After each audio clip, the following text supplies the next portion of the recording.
Dobry wieczór. Brawo! Dziękuję za zaproszenie.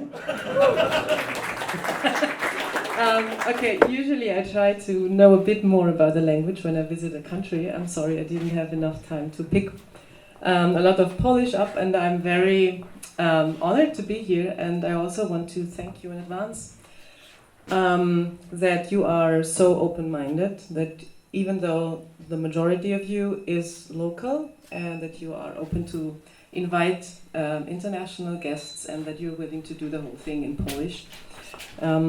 So yeah, thanks for the invitation. I promised to speak a bit about how it's like to work with an agency, and I speak to you not from the side of the developer, of the game authors, but from the side of the agency, because I am a board game agent. My name is Anita Landgraf, you already know that. I've been a gamer all my life since I was a little child, and then later on I went into RPGs and more complex games, and then I refocused, let's say, more on board games later on. And I'm a board game agent since 2009. Becoming a board game agent was actually a nice coincidence.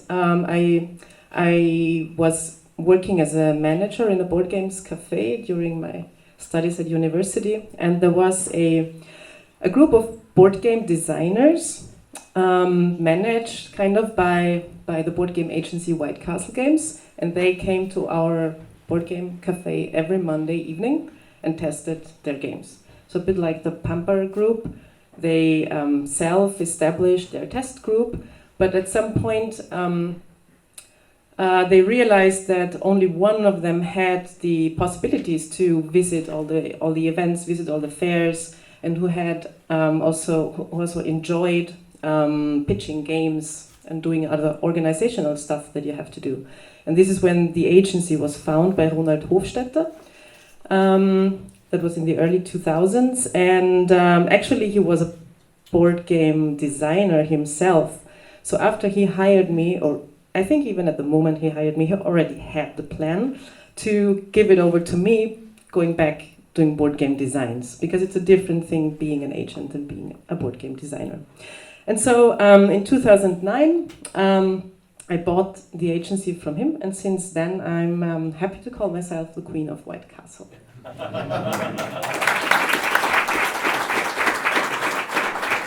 Now, who's White Castle Games? It started up kind of a one-man or one-woman show, and now we are 4 people. There's Andy, who some of you maybe know. He's been with me already at the Board Games Cafe, so I hired him twice, once as a waiter there, and second as my assistant in the agency. So we go a long time back together, and he's, as you can see, in charge of all the new game ideas that come in, sometimes through our game designers system, where you can send us any game and we test it. I'll speak about that later if you're interested. And also games that I pick up or see at conventions and other events, and they all go through his hands. And sometimes when he takes one, he gives me that look, what were you thinking at that moment? And there are luckily more moments where he goes, awesome, where did you find that? So yeah, that's Andy. He's also doing a lot of work on playtesting and writing feedbacks for our game designers, and also helping with the rules and such. Then there's Teresa, who's mostly in charge of finances, royalties, and other organizational stuff that I don't like to do. And then there's Ronja, who's pretty new. She joined us last year, and she's doing a lot of prototype building and playtesting, and also writing feedbacks and stuff. So this is our team. Our core team, who are all employed at White Castle Games, but we also have quite an army of game testers who we use to get feedbacks, to get games played, to do what we are going to do here as well. So as I said, early 2000s, in 2001 it was founded, and since then about 200 titles were released going through our agency by more than 60 different game designers. If you check out our website, you will see that there are some with whom we work more often and some with whom we maybe worked only one time. That's because we try to work a lot with newcomers and help them to their first release. So for more than 35 game designers, their first release came through White Castle, was brokered by White Castle Games. And yeah, we also work with a lot of different publishers from all over the world. Speaking of the world, we are located in Vienna. If you ever go there, please visit us. This is the Museumsquartier. It used to be the royal stables of the Kaiser Franz Josef, tralala. Now it's a cultural building. There's a lot of small studios creating fashion, art, photography, and luckily computer games as well as board games are also part of that community, so we can have our office there. Going back to the internationality, these are some of the publishers we have already worked with or still work with. You might, and some examples of games, you might notice that there are not so many Polish publishers on that board. I must admit that this is also my second reason to be here, to get more back in touch with some of the local publishers and see if we can find projects for them as well. And just to give you a feeling of who we work with on the designer side, these are some of the names we work together with. Alexander Pfister, for example, had his first release as an author with White Castle Games, and also his partner Andy Pelikan, who I forgot to put there. You see there's a lot of German-speaking authors on the board. That's not because I prefer German-speaking authors, it's just that I see them more often, so that's a good reason to be here. I'm very open and very happy to get some other insights, some other approaches on board games, and I really like to see your stuff. Speaking of you, I'd really like to know, because there's so many of you, and I spoke to some, to get a bit more of a feeling for who you are. So if you don't mind, as it's also very late, and maybe some of you are already tired, if all of you would stand up for a second and help me out here getting to know you better. So, everyone who can answer a question with yes, please remain on your feet, all the others please sit down. Who of you is a game designer? Please keep standing. Lots of game designers, awesome. Who of you has already released a game? Board game, yeah. What was my next question? I forgot it. I should have written it down. Who of you, and that was my next question, who of you has already pitched games, has already worked with an agency?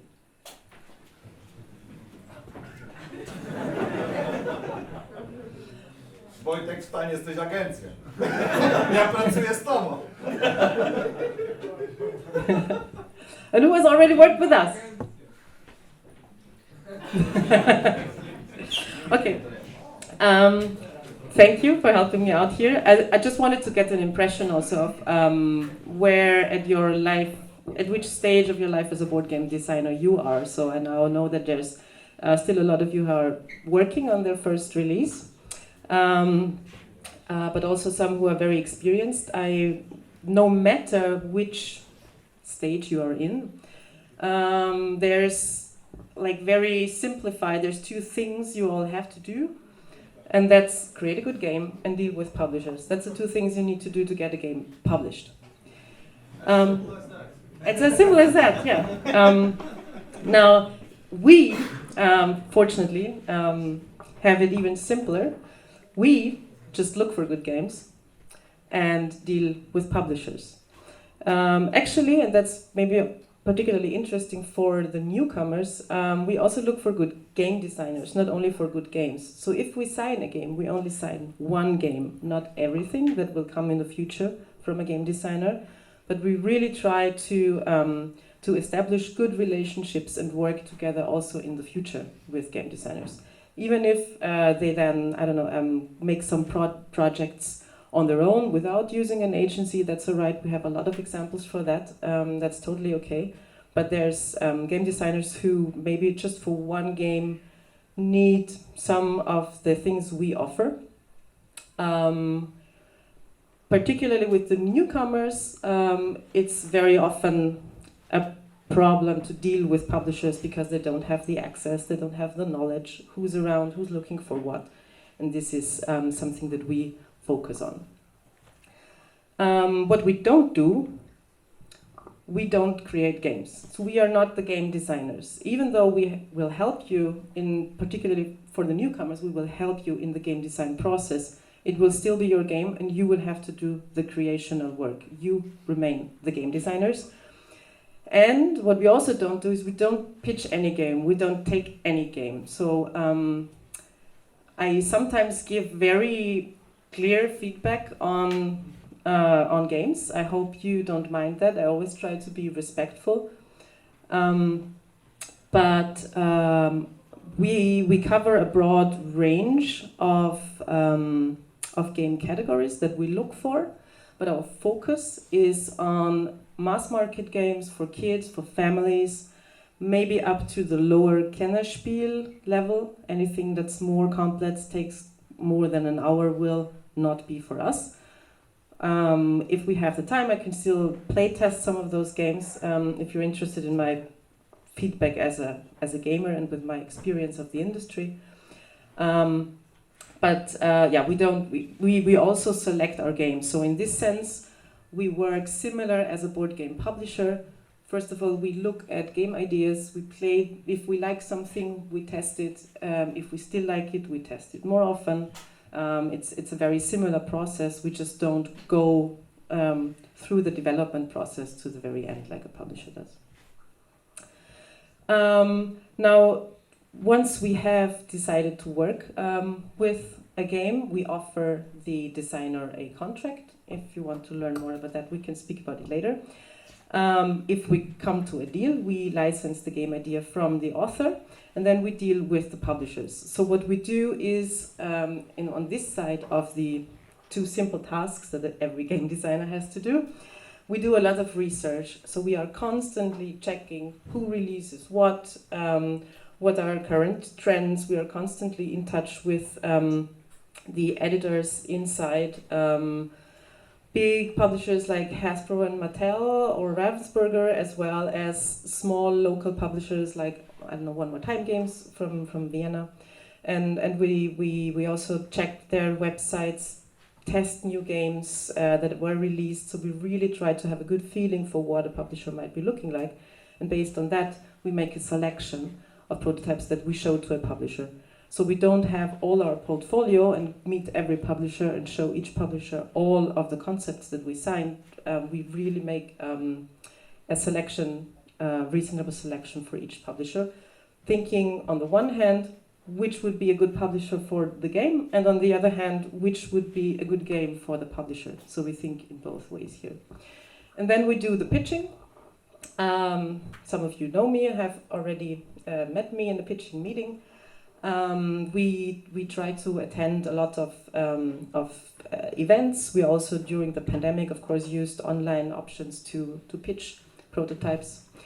And we also do a lot of prototype management. What do I mean? So it's, of course, shipping prototypes, organizing that the print and play might be good to go and not too challenging for an editor to get it done easily and thereby being prolonged and not played. Also reproducing prototype stuff like that. We also take care of the negotiation. So we do the contract negotiations, trying to get the best out of the royalties, the best situation for the game and for the game designer, according to business standards. As we have worked with so many different publishers already, we have really seen a lot of contracts. So we really have a good insight into what's a business standard what's maybe better than standard and how far can which publisher go, because it's not always the same for each publishing house. And then we also take care of the royalty management. So Teresa, you've seen her picture before. She motivates the publishers to send royalty reports on time, to send the money on time. She checks if the reports are correct. If not, then she will follow up. So these kinds of things. If you work with international publishers like from, I don't know, the States or Korea or Hong Kong, it's also nice to have an agency to deal with all the tax issues, and then it's just EU to EU between the two of us, and you don't have to take care of that. Yeah, and I mentioned most of the things I think already, so we do have a lot of connections. We've been around for 20 years, I've been around for more than 10 years now. I do know a lot of people, Andy knows a lot of people. We are like really connected with so many different publishers from so many different countries, from the French market, from the Scandinavian market, the US, all over Europe and Asia. And whenever we look at the game, we really see not only the game, of course we check if it's good, but I immediately check who could want this. And I have, I don't know, dozens of publishers in my mind, like, ooh, this publisher might want this. And also, because we make such a good selection for when we pitch to publishers, there's trust. So the publishers trust that if they meet us, they will get something that's at least interesting for them. Of course, they don't pick everything that we show. That would be awesome, but that's not the case. But they do trust that they will see something that's within their range and that they can at least think about. And yeah, based on that, we have all this experience and presence. As I said, we try to be at the most important game events. We are at the most important game events in the German-speaking countries every year, and we try to be in other international events, like changing. So once we go to Cannes, then we go to maybe Chicago, then we go to the UK, then I'm here in Poland, then whatever. So we try to be like rotating through these other events. And of course we do a lot of research, so when we get a prototype, we also check which are similar games on the market, what have we already seen in this area, so that we get a feeling for, is there something out there that's maybe too close to that project, and or can it be maybe tweaked so that it still has a chance to live next to that other product that's already out there. And that's already speaking in game design, but I told you we don't create the games. What we do, and I already said that before, is we support the game design process. So as I said, we have this weekly meeting. We still have that for like 12 years now of my life. Almost every Monday of my life, I go to this board game meeting and play test games with our local game designers. We also go to other events like this one. I'm happy to be able to be here for playtesting, either with game designers or also with external testers with the target group. So we try to be at different events, either board game events, but also something that doesn't particularly have to do with that, but there's a chance that people walk by and maybe play a game for 20 minutes or 30 minutes. That works well for us because we usually have a lot of short-term, easy-to-learn, easy-to-play games in our portfolio. And then, yeah, we do a lot of documentation of this playtesting and share the input and the feedback and try to focus the input and feedback and combine that also with our knowledge of where we might be able to place it.